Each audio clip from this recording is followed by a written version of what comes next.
I had just started settling into my usual evening routine when the doorbell rang, 3 sharp chimes in quick succession.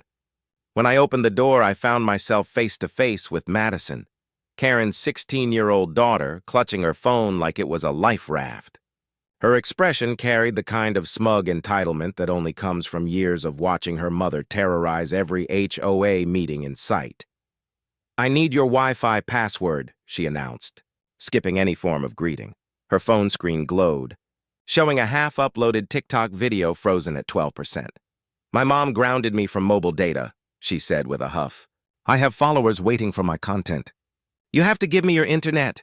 For a second, I just blinked, trying to process the sheer audacity of the demand. "Excuse me?" "My Wi-Fi password," she repeated, slower this time, as though I was the one having trouble understanding.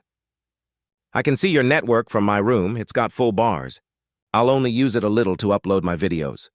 "Madison," I said, keeping my voice calm, "I'm not giving you my private Wi-Fi password." "That's not how this works." Her face twisted into a scowl I recognized. Instantly, it was the same expression her mother wore every time she didn't. "Get her way during HOA meetings. Are you serious right now? It's just the internet. It's not like it costs you extra." "It's my private connection that I pay for," I explained patiently. "You'll have to work things out with your parents about your phone privileges." Madison's eyes narrowed dangerously. "This is ridiculous. I'm calling the cops on you for being unreasonable." Then she spun on her heel and stomped across my lawn, shouting over her shoulder, "You're going to get arrested for this." I watched her march back toward the oversized colonial across the street, the one where Karen Peaton, our self-appointed HOA queen, ruled her cul-de-sac kingdom. Karen had been president of the HOA for 3 years now, treating community guidelines like royal decrees and neighbors like her subjects. And Madison? She was the perfect heir to that throne. Growing up under Karen's iron rule, watching her order around landscapers, postal workers, and even delivery drivers had molded Madison into a miniature tyrant. She believed the world owed her whatever she wanted, whenever she wanted it. This whole mess started because of her recent grounding. Karen had caught her sneaking out to meet friends late one night. The punishment: no social media, no data, no mercy. But Madison, with her growing TikTok following, thought her fame was more important than any parental punishment. For days, I'd seen her skulking around the neighborhood, waving her phone around like a divining rod, searching for Wi-Fi.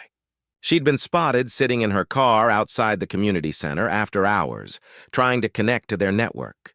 It was almost comical, until she showed up at my door again the next morning. This time, she looked even more determined, and somehow, even more annoyed. "Look," she said, crossing her arms, "I talked to my mom, and she agrees that you should share your Wi-Fi. It's basically a community service. Everyone deserves internet access." I almost laughed.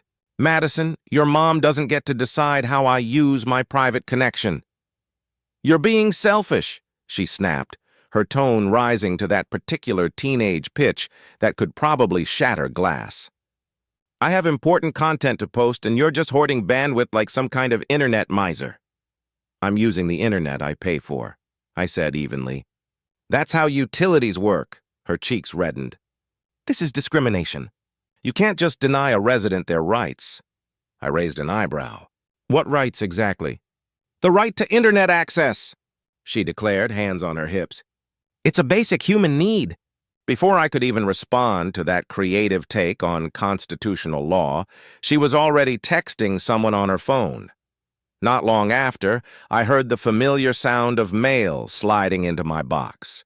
When I checked, there it was, an official-looking HOA violation notice. The letter, printed on Karen's personal HOA letterhead, accused me of failing to demonstrate community spirit and refusing reasonable neighbor assistance. It even threatened a hearing if I didn't reconsider my stance on shared community resources.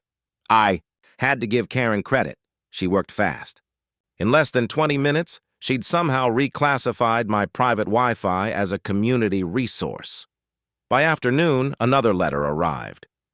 This one accused me of creating neighborhood discord and violating the spirit of cooperative living.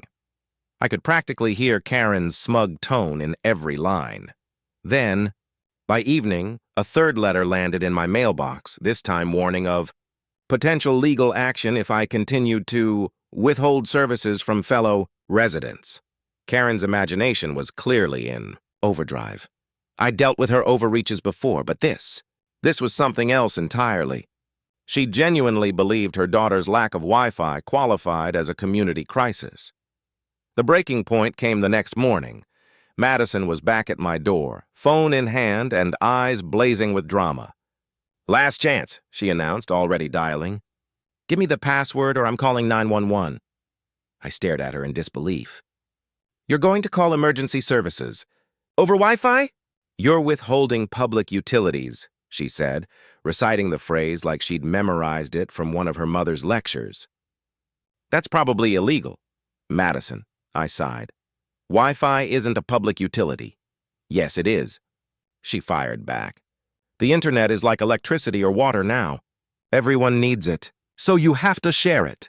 Before I could stop her, she actually pressed the call button.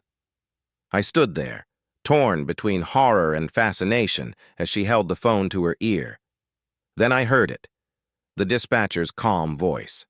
911, what's your emergency?" Madison straightened, her tone suddenly serious. "Hi, my neighbor is withholding public utilities from me. He won't give me his Wi-Fi password, and I think that's against the law," Madison said into her phone, her voice trembling with teenage righteousness. There was a pause that stretched long enough to feel like eternity. Then came the dispatcher's voice, dry and measured. "Ma'am, is this a life-threatening emergency?" "Well, no," Madison admitted. "Are you currently without power, water, or gas service to your residence?" "No, but I need internet access for my social media," she said, frustration creeping back in. And he's being really unreasonable about it. I could practically hear the dispatcher's patience being tested. "Ma'am, private Wi-Fi networks are not public utilities," the voice said finally. "I'm going to have an officer speak with you about the appropriate use of emergency services." Madison's confident smirk faltered. "Wait, what?" 15 minutes later, a patrol car rolled up in front of my house. Out stepped Officer Rodriguez, wearing the expression of a man who knew he'd just pulled the weirdest call of his day. Before he even reached my porch, Madison rushed over to him. "Officer, thank goodness you're here," she said breathlessly. "This man is refusing to share his internet with the community. That has to be illegal, right?" Officer Rodriguez looked from her to me, trying to piece the puzzle together. "Sir, could you explain what's going on?" I gave him a rundown of the past few days. Madison's repeated demands, Karen's barrage of HOA letters, and the now infamous Wi-Fi standoff. "So," he said slowly, turning back to Madison, "you called 911 because your neighbor wouldn't give you his Wi-Fi password?" Madison's confidence was melting by the second. "Well, when you put it like that, it sounds bad, but—" "Ma'am," Officer Rodriguez interrupted, "Wi-Fi is private property. It's not a public utility. Your neighbor isn't required by law to share his internet connection." That's when the air split with a sharp, familiar voice. "Officer, thank goodness you're here." Karen Peaton stormed across the street like a suburban general, her HOA badge pinned proudly to her blazer. "This man has been causing trouble in our community for weeks." Officer Rodriguez turned to her with the weary calm of someone who'd seen it all. "And you are?" "Karen Peaton, HOA president," she declared, as if the title carried legal authority. "This resident has been flagrantly violating our community obligations and refusing to cooperate with reasonable neighbor requests." "Ma'am," Rodriguez asked evenly, "what specific community obligations require someone to share their private Wi-Fi?" Karen hesitated for half a heartbeat, then powered through. "It's about community spirit. We all have to support each other. Hoarding resources is just selfish." "Mrs. Peaton," he said, his tone steady, "private internet service is not a community resource. Your neighbor is under no legal obligation to share his Wi-Fi password." Karen's face flushed red, her composure slipping. "But my daughter needs internet access. This is ridiculous." "What kind of neighborhood doesn't support its young people?" "The kind where people respect private property," I replied quietly. Karen snapped around, her temper boiling over. "Don't you dare talk to me about private property. I've been documenting your violations for days." She turned back to the officer. "You need to do something about this." Officer Rodriguez's patience was clearly thinning. "Ma'am, filing false reports is a misdemeanor. Your daughter called 911 claiming someone was withholding public utilities, which is factually incorrect." Madison went pale. "Wait, I could get in trouble for that?" "Yes, ma'am," the officer said firmly. "Misuse of emergency services is taken very seriously." Karen's eyes darted around, realizing the crowd was forming. "Now hold on, officer. My daughter was just confused about the technicalities. Surely we can work this out reasonably.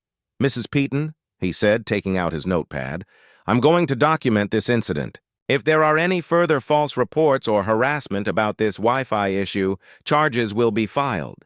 By now, several neighbors had gathered. Mrs. Chen from next door stood on her porch, phone raised and recording. Across the street, the Johnsons peeked through their curtains, trying not to laugh. Karen saw them watching, and her voice took on a desperate, performative edge.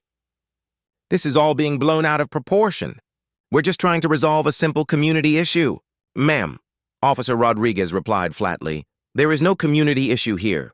This is private property, and you have no authority to force anyone to share their internet." Madison looked stricken. Am I going to get arrested?" "Not today," he said evenly. "But I am issuing you a formal warning for misuse of emergency services. Any future false reports will result in charges." Karen's face cycled through shades of pink and red as the reality sank in. Her daughter could face charges. Her HOA badge carried zero legal weight, and half the neighborhood had witnessed her meltdown. "This is outrageous," she sputtered. "I'm going to file a complaint with your supervisor." "That's your right, ma'am," Officer Rodriguez replied calmly. "But the facts won't change. Wi-Fi is private property." He finished documenting the report, then got back into his patrol car and drove off, leaving Karen and Madison standing in the middle of their lawn, humiliated, defeated, and very, very quiet. But the story didn't end there.